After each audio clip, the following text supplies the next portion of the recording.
Good morning students. आज हम class 9th में मैथ्स में चैप्टर 7 ट्राइंगल के बारे में बात करते हैं। और ट्राइंगल में आप देख रहे हैं कि मैंने यहाँ जो लिख रखा है टॉपिक ट्राइंगल के अंदर क्या पढ़ाना है मुझे, बेसिक कॉन्सेप्ट्स। बेसिक कॉन्सेप्ट्स बहुत ही इम्पॉर्टेंट चीज़ होती है किसी भी चैप्टर की। अगर आप बेसिकली वहाँ स्ट्रॉन्ग हैं तो फिर उस चैप्टर में आगे आपको प्रॉब्लम नहीं होती है।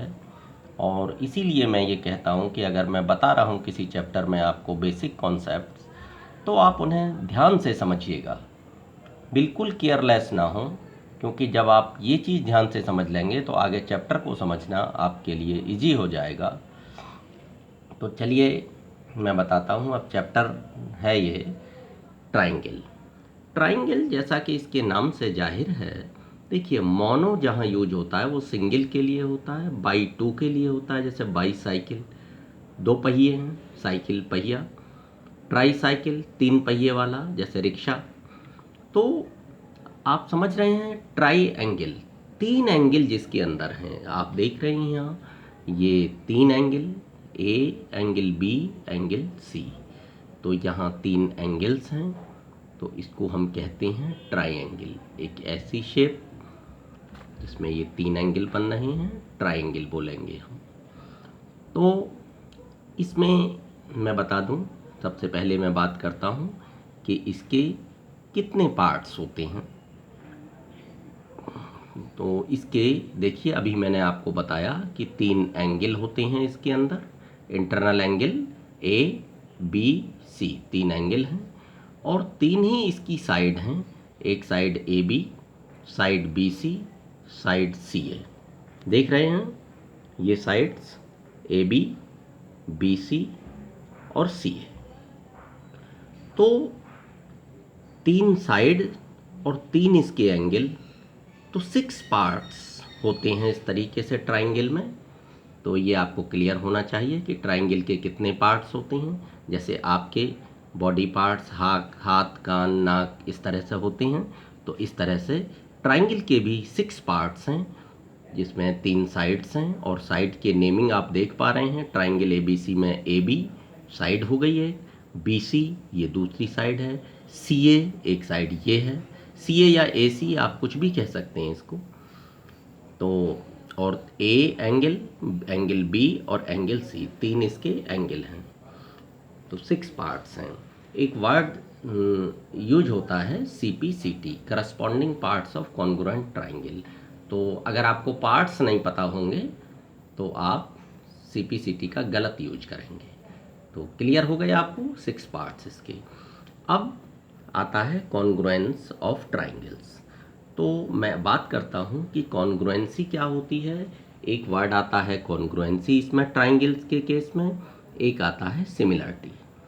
तो कॉन्ग्रुएंसी पहले, ट्राइंगल की बात बाद में करते हैं, सिमिलरिटी और कॉन्ग्रुएंसी की बात हम किसी भी चीज़ के संदर्भ में करते हैं। तो एक मैं बहुत ही आपको सिंपल एग्जाम्पल देता हूँ एलिफेंट्स का। तो आपने देखा होगा कि एक एलिफेंट है और एक चाइल्ड एलिफेंट है। चाइल्ड एलिफेंट, अब शक्ल तो उसकी उस एलिफेंट की तरह होती है, सिमिलर। सिमिलर का मतलब है समान दिखाई पड़ना। सिमिलर का मतलब है समान दिखाई पड़ना, शेप में सेम होना। साइज में जरूरी नहीं है, लेकिन शेप में सेम होना। तो अब अगर साइज में भी सेम हो शेप के साथ साथ, तो हाथी के बराबर का हाथी हो जाएगा, एलिफेंट के बराबर का एलिफेंट हो जाएगा वो। तो जो हाथी के बराबर का हाथी है और एक, तो हाथी के बराबर का हाथी बिल्कुल सेम, उसमें वो हो गया आपका कॉन्ग्रुएंसी में। और जो हाथी और हाथी का बच्चा वो सिमिलरिटी में। तो इसको सीखते टाइम चैप्टर को हम ये चीज़ ध्यान में रखेंगे कि कॉन्ग्रुएंसी क्या है, सिमिलरिटी क्या है। तो देखिए, और मैं कॉन्ग्रुएंसी को और अधिक स्पष्ट करता हूँ। ये तो मैंने एक मोटा सा एग्जाम्पल दे दिया आपको, लेकिन अब हम चलते हैं कि और कॉन्ग्रुएंसी देखते हैं। कि जब एक चीज दूसरे को एग्जैक्ट कवर कर ले तो हम कहेंगे कि दोनों कॉन्ग्रुएंट हैं। दो प्लेट्स हैं आपके पास, एक तो अब कवर करने वाली जहां तक बात है, कवर तो छोटी प्लेट भी बड़ी प्लेट को कर लेती है, वो बड़ी प्लेट छोटी प्लेट को कवर कर लेगी और उसके बराबर की प्लेट भी कवर कर लेगी, लेकिन इसीलिए तो कहा गया कि कवर्स एग्जैक्टली एंड एक्यूरेटली। तो टू थिंग्स कॉन्ग्रुएंट कहलाती हैं जब एक दूसरे को एग्जैक्ट कवर कर ले, यानी कि ठीक उस उतनी ही बराबर की प्लेट के बराबर की प्लेट हो तो कॉन्ग्रुएंट कहलाएंगी दो प्लेट्स। इसी तरह से अगर ट्राइंगल की सेम शेप और साइज, अगर हम ट्राइंगल की कॉन्ग्रुएंसी की बात करते हैं तो शेप और साइज दोनों में जब सेम हो तो कहलाएगा कॉन्ग्रुएंट। अब जैसे दो हाथी के मैं कॉन्ग्रुएंट की बात करता हूं तो दोनों हाथी न केवल शेप में, शेप क्या मतलब शक्ल, उनकी शक्ल तो बच्चे की भी सेम है लेकिन वो कॉन्ग्रुएंट नहीं हुआ, वो सिमिलर है। तो शेप और साइज, साइज में भी सेम हो। साइज में कैसा सेम? उस हाथी की सूंड दूसरे हाथी की सूंड के बराबर है। एक वर्ड आता है corresponding part of congruent triangle, CPCT। तो अगर मैं हाथी के केस में बात करूं उसमें कि अगर दो हाथी कॉन्ग्रुएंट हैं तो उनके करस्पॉन्डिंग पार्ट भी सेम होंगे। कॉन्ग्रुएंट हाथी है तो अब उसके करस्पॉन्डिंग पार्ट सेम होंगे। देखिए आप ड्राइंग में ट्रेस पेपर से ट्रेस करते हैं, तो आपने एलिफेंट बनाया ड्राइंग शीट पर और उसको आपने ट्रेस पेपर से ट्रेस कर लिया, तो हम कहेंगे कि दोनों एलिफेंट कॉन्ग्रुएंट हैं। Two things are said to be congruent if one is the trace copy of other. दो थिंग्स हमारी कॉन्ग्रुएंट कहलाएंगी जब एक दूसरे की ट्रेस कॉपी हो। अगर आप ट्रेस कर रहे हैं उसको तो ट्रेस कॉपी है तो कॉन्ग्रुएंट हो गई। अब उस केस में उनके जो करस्पॉन्डिंग पार्ट्स हैं वो सेम होंगे। कैसे? उस हाथी की सूंड दूसरे हाथी की सूंड के बराबर होगी क्योंकि आपने ट्रेस पेपर से ट्रेस करके कॉन्ग्रुएंट एलिफेंट बना लिया है उसको। तो उसकी पूंछ के बराबर होगी, उसका कान उसके कान के बराबर होगा, तो करस्पॉन्डिंग पार्ट्स उसमें सेम होंगे। ठीक इसी तरह से ट्राइंगल के अंदर अब हम बात करते हैं। Two triangles are said to be congruent if one is the trace copy of other. दो ट्राइंगल भी अगर एक दूसरे का ट्रेस कॉपी हो तो वो कॉन्ग्रुएंट होंगे। या हम कह सकते हैं two triangles are said to be congruent if they are same in shape and size.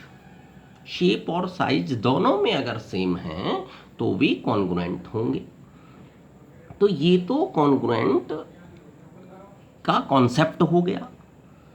अब इसमें जब ट्राइंगल के केस में CPCT की बात आती है, corresponding part of congruent triangles, तो दो ट्राइंगल अगर ट्रेस कॉपी है दूसरा ट्राइंगल तो उनकी जो करस्पॉन्डिंग साइड्स हैं वो सेम होंगी। अब मैं इसमें करस्पॉन्डिंग वर्ड क्यों यूज कर रहा हूँ, ये बहुत इंपॉर्टेंट है यहाँ पर कि करस्पॉन्डिंग पार्ट सेम होना। देखिए मैं हाथी का फिर से एग्जाम्पल देता हूँ आपको। दो हाथी कॉन्ग्रुएंट हैं, आपने क्या करा कि दूसरा हाथी उल्टा करके खड़ा कर दिया, यानी कि सूंड वाला पार्ट पूंछ की तरफ को कर दिया और पूंछ वाला पार्ट उसकी दूसरे हाथी की सूंड की तरफ को कर दिया। है तो बिल्कुल सेम है, शेप और साइज में बिल्कुल सेम है, यानी कि दोनों हाथी कॉन्ग्रुएंट हैं और आपने उनको बस उल्टा खड़ा कर दिया। तो भाई सूंड पहले हाथी की दूसरे हाथी के पूंछ के बराबर कभी नहीं होगी। ये क्लियर है कि पहले हाथी की सूंड दूसरे के पूंछ के बराबर कभी नहीं होगी। तो इससे क्लियर है कि हम वही पार्ट की कंपेयर करें, उसी पार्ट की कंपेयर करनी होगी हमको। कॉन्ग्रुएंट जो थिंग है दूसरी, जो दूसरा कॉन्ग्रुएंट ट्राइंगल है उसमें करस्पॉन्डिंग पार्ट की हमें कंपेयर करनी होगी। अगर करस्पॉन्डिंग पार्ट की कंपेयर हम नहीं करते हैं तो वो हमारा CPCT नहीं बैठेगा करस्पॉन्डिंग, तो वो करस्पॉन्डिंग पार्ट्स इक्वल हैं, करस्पॉन्डिंग पार्ट्स सेम होते हैं दोनों ट्राइंगल के अगर वो कॉन्ग्रुएंट हैं तो करस्पॉन्डिंग से मतलब यही है कि जो पार्ट उसमें यूज कर रहे हैं वही पार्ट उसमें यूज करेंगे। तो एक बात आपको ये क्लियर हो जानी चाहिए।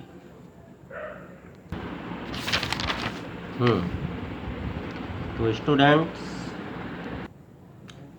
अब हम बात करते हैं criteria of congruency of triangles. पहला इसमें मैं SSS ले रहा हूँ। SSS mean side side side.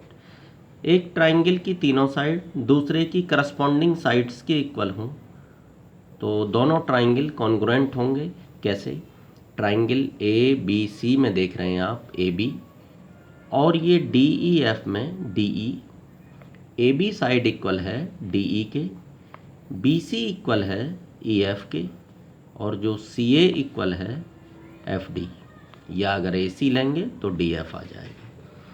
तो आप देख रहे हैं कि ये AB, BC और CA ये साइड DE, EF और FD के इक्वल है। तो एक ट्राइंगल की जब तीनों साइड दूसरे की तीनों साइड के इक्वल हों तो दोनों ट्राइंगल कॉन्ग्रुएंट होते हैं। अब यहाँ इम्पोर्टेंट क्या है देखिए, ABC, ABC में फर्स्ट टू प्लेस क्या A और B, तो मिलकर बनेगा AB। और इसी तरह से अगर DEF है तो DE, AB इक्वल होगा DE के। यहाँ से देखकर भी जान सकते हैं, लिखा हुआ है ट्राइंगल ABC, ये कॉन्ग्रुएंट का सिंबल ऐसा होता है, कॉन्ग्रुएंट है DEF के, तो AB इक्वल टू होगा DE के। और जो BC है देख रहे हैं सेकंड थर्ड प्लेस पर B और C लिखा है, तो BC किसके बराबर होगा? BC किसके बराबर होगा? EF के। देख रहे हैं इसमें सेकंड थर्ड प्लेस पर BC है, इसमें E और F है, तो BC किसके इक्वल होगा? EF के। और AC फर्स्ट और थर्ड प्लेस पर देखिए AC इक्वल होगा DF के। तो जो कॉन्ग्रुएंट ट्राइंगल हम लिखते हैं, अब आप एक बात स्पष्ट रूप से समझ लीजिएगा कि ट्राइंगल ABC EFD के बराबर नहीं होगा, वो कॉन्ग्रुएंट नहीं होगा। ट्राइंगल ABC अगर कॉन्ग्रुएंट EFD करते हैं आप तो आपका बिल्कुल गलत हो जाएगा, इसलिए इसको DEF ही लिखना है। अब अगर देखिए अगर EFD करते हैं तो यहाँ EF आ जाएगा, लेकिन AB और EF इक्वल तो नहीं है। तो जिस ऑर्डर में पहले और दूसरे ट्राइंगल की करस्पॉन्डिंग पार्ट्स इक्वल होते हैं उसी ऑर्डर में इनको यहाँ लिखते हैं, AB, BC, CA।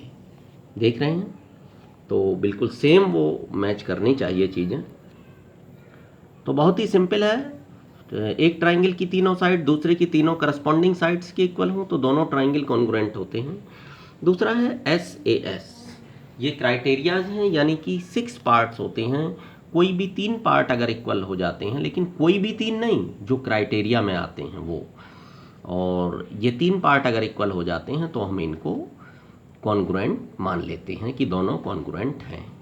तो यहाँ देखिए SAS साइड एंगल साइड, यानी कि दो साइड के बीच में एंगल लगा हुआ है ना, इससे देखने से क्लियर है SAS से एकदम क्लियर हो रहा है हमें कि दो साइड के बीच में एक एंगल लगा हुआ है। तो दो साइड यहाँ देख रहे हैं, ये देखिए ट्राइंगल ABC और DEF के कॉन्ग्रुएंट है, तो AB साइड DE के इक्वल है और BC इक्वल है EF के।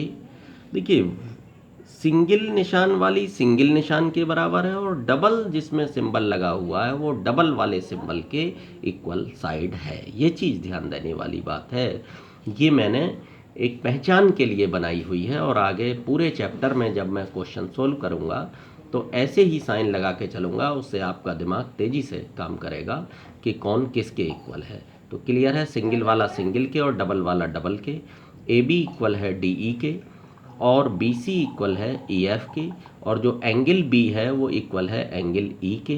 तो आप देख रहे हैं दोनों साइड के बीच में एंगल आया हुआ है। SAS लगने के लिए ज़रूरी है कि साइड दोनों हों और बीच में एंगल हो। आपको मैं बता दूं, हो सकता है कि ये ऐसे भी ले सकते हैं जैसे AB और इसमें साइड DE, साथ में इसकी AC हो जाती, इसमें DF होती। अगर इसमें AC होती तो इसमें DF होती, इसमें एंगल A होता तो इसमें एंगल D होता, फिर भी ये बीच में आ जाता। D एंगल की दोनों तरफ साइडें जो हैं इसके A एंगल की दोनों तरफ की साइडों की करस्पॉन्डिंग साइड्स इक्वल हैं, तो ये दोनों ट्राइंगल कॉन्ग्रुएंट होंगे। कैसे भी आ सकता है, अगर C एंगल होता तो साइड ये रही होती हैं SAS में, साइड एंगल साइड, और ये ट्राइंगल होता यहाँ इस तरह से, अगर इसमें C एंगल इक्वल होता तो FK होता। तो ये साइड इसके equal, C angle FK equal हो जाता, और AC वाली साइड DF के इक्वल हो जाती। तो SAS का मतलब दो साइडों के बीच में एंगल का फंसा होना है। वो एंगल AB हो सकता है, एंगल B की दोनों तरफ की साइड है, और एंगल B हो सकता है जैसे यहाँ दिखाया गया है, और ये एंगल C के भी दोनों तरफ की साइड्स हो सकती हैं। तो एंगल जो फंसा होगा वो दोनों साइडों के बीच में होगा यहाँ पर, ये ध्यान देने वाली बात है SAS में। और ASA देखिए, एंगल साइड एंगल, इसका मतलब हुआ कि दोनों एंगल्स के बीच में साइड आ गई, दोनों तरफ एंगल हैं और बीच में साइड है।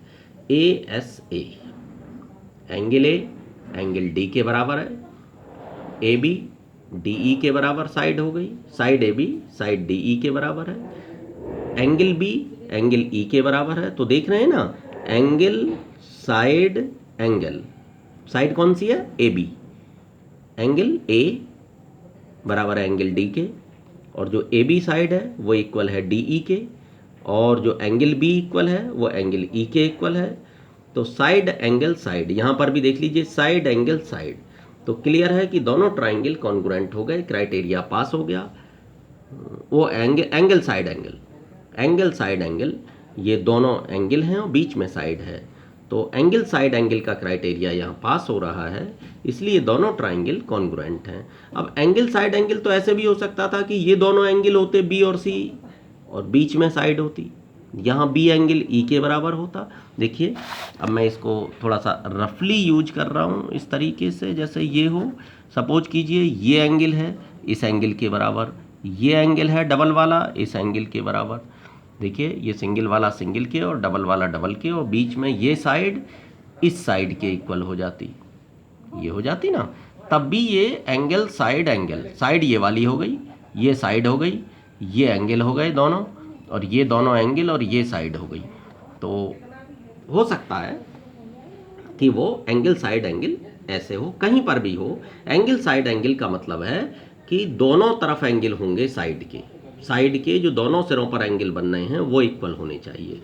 इस साइड AB के दोनों एंगल A और B हैं, जो DE साइड के D और E एंगल के इक्वल हैं। A D के इक्वल है और B E के इक्वल है। अगर साइड BC होगी तो एंगल B और C काम करेंगे, क्लियर है। AC अगर साइड होगी तो A और C एंगल काम करेंगे, तब एंगल साइड एंगल आ पाएगा। अच्छा, AAS देखिए, अगर दो एंगल इक्वल हैं ट्राइंगल में तो तीसरा तो ऑटोमेटिक इक्वल हो जाएगा। तो ASA और AAS ये इसी का एक मॉडिफाइड रूप है कि अगर हम तीसरा एंगल लेंगे तो वो भी इक्वल हो जाएगा यहाँ पर। तो इसलिए इसको हम AAS के नाम से भी कह सकते हैं। इसमें और इसमें कोई खास अंतर नहीं है, लेकिन आप जहाँ पर इसको अप्लाई होते हुए देखें वहाँ AAS लगाएं, जहाँ ASA को अप्लाई होते हुए। ऐसा ना हो कि AAS में ASA लिख दें और ASA में AAS लिख दें, ऐसा नहीं हो सकता। वो क्लियर है कि दोनों एंगल अलग पड़े हैं और साइड अलग। इस बार साइड बीच में नहीं है, इसमें साइड बीच में है। तो आप देख रहे हैं दो एंगल हैं A और B, और साइड अलग पड़ी है। यहाँ D और E एंगल हो गए, A D के बराबर है, B एंगल E के बराबर है, डबल वाला डबल के, सिंगल वाला सिंगल के, और साइड BC इक्वल है साइड EF के। तो एंगल साइड एंगल साइड कौन सी है? Angle side. दो एंगल हैं और साइड अलग पड़ी है। तो अगर अब इसमें जरूरी नहीं है कि साइड BC हो, साइड AC भी हो सकती है, लेकिन यदि AC साइड होगी तो यहाँ कौन सी बनेगी फिर? DF। तब ABC और DEF कॉन्ग्रुएंट होंगे। अगर इसमें करस्पॉन्डिंग साइड्स इक्वल है ना, तो AC और यहाँ बनेगी DF। क्लियर है? एंगल साइड का मतलब है दो एंगल लगातार और साइड अलग पड़ी होगी, 2 एंगल होंगे और साइड अलग पड़ी होगी, तो एंगल एंगल साइड लगेगा। अगर साइड बीच में आ जाएगी दोनों एंगलों के तो एंगल साइड एंगल हो जाएगी वो चीज़। तो ये क्लियर हो रही होगी आपको। चलिए अब मैं आपको बताता हूँ RHS क्राइटेरिया क्या होती है। RHS का मतलब है सबसे पहले तो दोनों ट्राइंगल में राइट एंगल होना चाहिए, ये देखने वाली बात है। हमेशा राइट एंगल वाला RHS ही नहीं लगती, कभी कभी राइट एंगल होते हुए भी AAS लग जाती है क्राइटेरिया, क्योंकि एंगल तो है ही। लेकिन राइट अगर RHS लगाने जा रहे हैं तो राइट एंगल होना जरूरी है। राइट एंगल हो गए, राइट एंगल हो गए दोनों में। सबसे पहले राइट एंगल चेक करते हैं दोनों में, तो एक एंगल राइट एंगल होना चाहिए। Hypotenuse, H for hypotenuse. Hypotenuse क्या होता है? राइट एंगल की ठीक अपोजिट वाली साइड हाइपोटेन्यूज कहलाती है, जो लॉन्गेस्ट साइड है वो हाइपोटेन्यूज कहलाती है। तो अब देख रहे हैं आप कि ये इसमें AC साइड और इसमें DF के इक्वल हो गई। देख रहे हैं सिंगल निशान लगाया हुआ है मेरा, हाइपोटेन्यूज इक्वल है।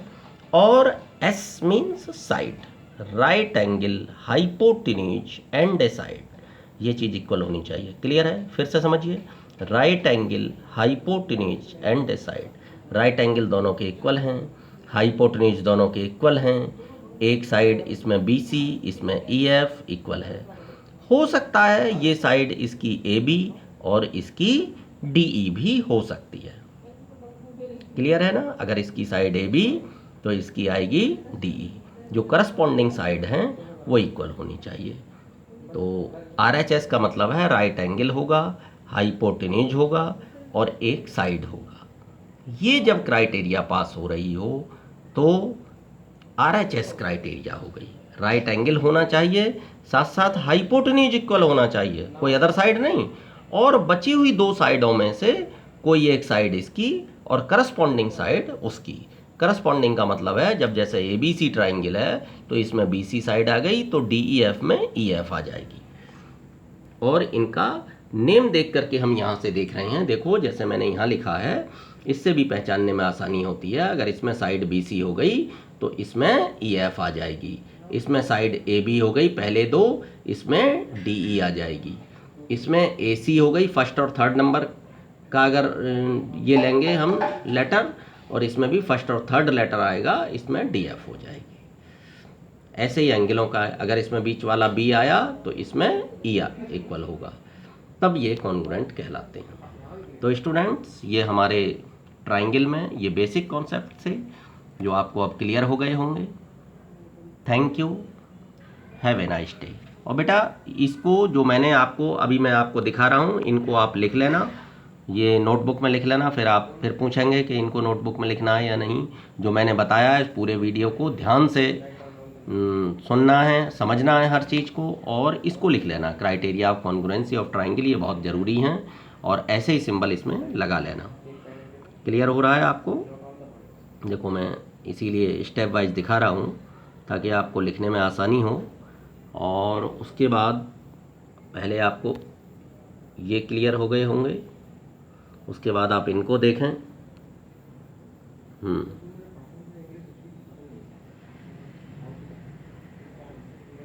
क्लियर हो गए? इनको आपको नोट करना है 5th नंबर पर RHS उसमें। हाँ, तो ये आपको नोट करना है बेटा। Thank you, have a nice day.